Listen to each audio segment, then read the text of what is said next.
To evaluate this logarithmic expression in the first question, we need to let y is equal to log base 1 over 327. Now we need to change this logarithmic equation to exponential form. Now to do that, you just need to equate these two, the base and the argument. So we have 1 over 3 is equal to 27. Then you raise 1 over 3 to the power y. Now we can just rewrite this left-hand side.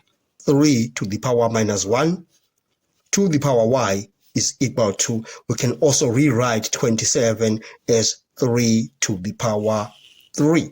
We can just multiply these two powers to have 3 to the power minus y is equal to 3 to the power 3. These bases are the same, so are the exponents.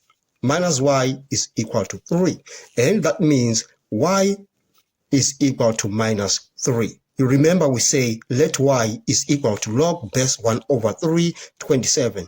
Now y is minus 3. That means log base 1 over 327 is equal to minus 3. We are done with this question.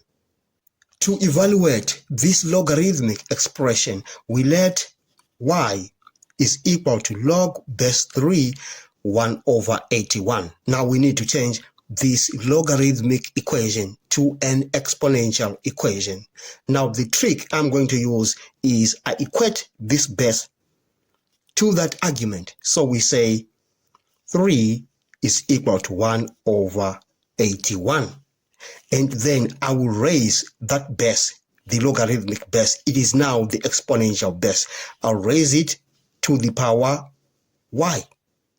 Then we are going to write this equation as 3 to the power y is equal to 1 over 3 to the power 4, because 81 is 3 to the power 4. This becomes 3 to the power y is equal to 3 to the power minus 4. The bases are the same, so are the exponents. Now, we are evaluating log base 3 1 over 81, and we said this is equal to y. Therefore, we say this logarithmic expression is equal to minus 4. We are done with this lesson. Thanks for watching. Please subscribe to my channel, like, share, and comment. Enjoy your day.